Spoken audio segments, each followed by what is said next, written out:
Mesdames et messieurs, nous nous retrouvons donc notre envoyé spécial Ilham Berada en direct d'Amezmiz où étaient installés les campements de secours étrangers. Bonjour Ilham. Bonjour Aboubacar. Alors Ilham, les 4 contingents d'Espagne, de Grande-Bretagne, du Qatar et des Émirats Arabes Unis avaient fait d'Amezmiz leur quartier général. Pouvez-vous nous en dire plus ? Oui, effectivement, vous aviez tout à fait raison. Donc, quand nous faisions pendant ces 2 jours ici sur place et la forte mobilisation de Médiane TV ici sur la région de l'Haouz, nous passions tous les jours par cette route pour aller donc voir in situ donc les sinistrés. Et bien évidemment, en passant par Amezmiz, nous voyons à l'entrée de la ville ce camp où étaient installés donc ces contingents étrangers aux côtés bien évidemment de leurs homologues marocains.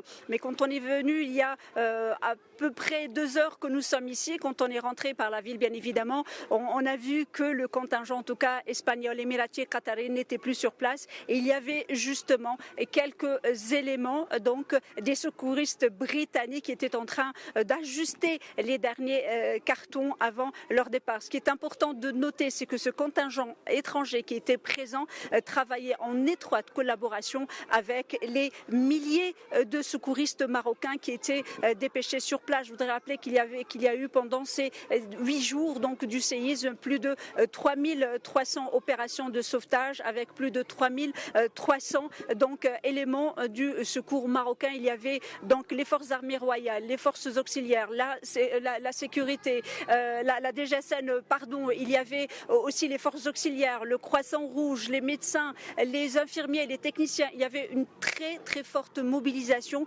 pendant ces 8 jours pour travailler en étroite coordination avec tous les éléments donc de ce contingent marocain et étranger pour apporter les premiers sauvetages et les secours donc aux sinistrés du séisme d'El Haouz qui a frappé la région le 8 septembre. Mais aussi, Ilham, aujourd'hui c'est le retour sur le chemin de l'école pour beaucoup d'enfants touchés par le tremblement de terre. Qu'en est-il des enfants d'Amezmiz ? Alors, en ce moment, donc, comme je le disais, donc, je suis à Amezmiz et à côté d'une école qui s'appelle donc Meriem Al-Qibtiya. Donc, l'établissement en dur, bien évidemment, a été touché. Je rappelle, il y a eu plus de 500 écoles qui ont été touchées par ce séisme.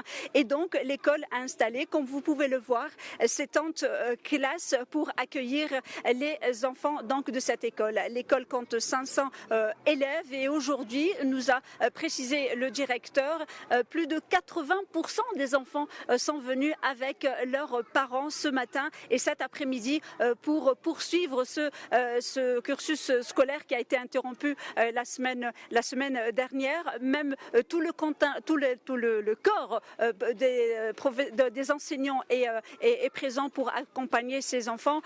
L'école déplore tout de même le décès d'une petite fille de 12 ans, paix en son âme et qu'elle repose en paix. Mais le directeur nous a assuré que les équipes sont là pour accompagner ces enfants et leurs parents en ces moments assez difficiles. Mais la vie reprend son cours et un brin de normalité est en train de s'installer pour ces enfants et ces élèves. Alors, comme cette école-là, il y en a près de 150 qui ont été installés dans toute la région d'El Haouz pour les écoliers, pour qu'ils puissent suivre dans de très bonnes conditions leurs cours dans 150 tentes classes. Et bien évidemment, pour ce qui est des collégiens et des lycéens, donc un important dispositif a été mis en place par le ministère de l'Éducation pour que ces élèves puissent être transférés dans la ville de Marrakech et poursuivre leurs études. Pour le moment, comme on a pu le constater nous sur place, 3 écoles accueillent presque plus de 1000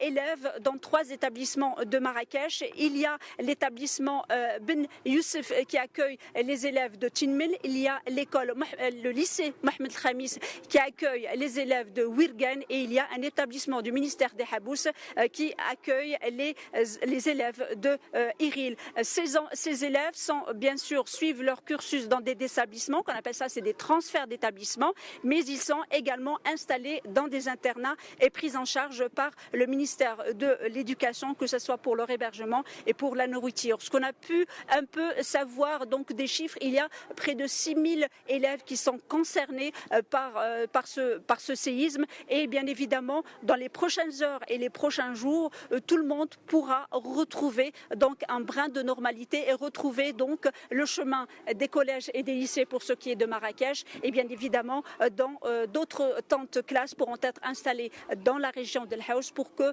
les enfants puissent donc retrouver le chemin des classes dans un brin de normalité et surtout un paysage de joie et de bonheur comme on a pu le constater ici tout à l'heure lors de la récréation de ces enfants. Ils jouaient et comme si rien n'était, et puis c'est tant mieux pour ces enfants parce que ce qu'ils viennent de vivre n'est pas des plus faciles. Et c'est toujours un plaisir de voir les enfants sourire. Merci Ilham Berada, envoyé spécial de Medi 1 TV à Amizmiz.